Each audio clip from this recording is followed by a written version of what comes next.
صاحب کہہ رہے ہیں کہ ماشاءاللہ بہت اچھا پروگرام ہے آپ کا، آپ لوگ پاکستان کے بارے میں اچھا امیج دکھا رہے ہیں، بہت خوشی ہو رہی ہے ہمیں۔ اور اسی طرح عابد حسین ساگر کہہ رہے ہیں کہ کاش عمران خان 10 سال پہلے وزیر اعظم بن جاتے تو پاکستان اور اچھا جاتا۔ اور عظیم شاہ عثمانی نے بھی کچھ پسند کیا پروگرام کو، اور ساتھ ساتھ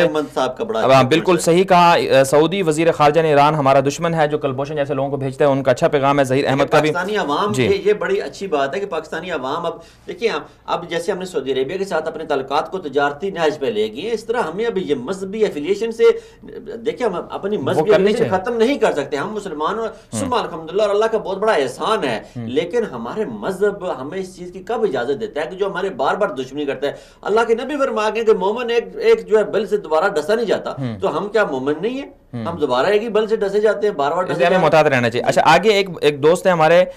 بلادار بنیری صاحب، اگر میں آپ کا نام غلط پڑھ رہا ہوں تو معذرت، اس کے لیے یہ کہنا ہے کہ سر ایکسیپٹ مائی اسلام فرام ملیشیا کوالالمپور، وہ ہمیں ملیشیا کوالالمپور سے ہمیں دیکھ رہے ہیں۔ وعلیکم السلام، ہم سب کی طرف سے آپ دیکھ رہے ہیں، بہت پسند کر رہے ہیں۔ اور اس کے بعد ہیں سفیان احسان صاحب، کہہ رہے ہیں کہ آپ کا پروگرام بہت اچھا ہے۔ سعود جان صاحب کہہ رہے ہیں کہ آپ کا بھی پروگرام اچھا ہے، تو انہوں نے کہا بٹ آئی سے most of business is in hand of the Indians, health shop all with Indians، کہ دیکھیں اب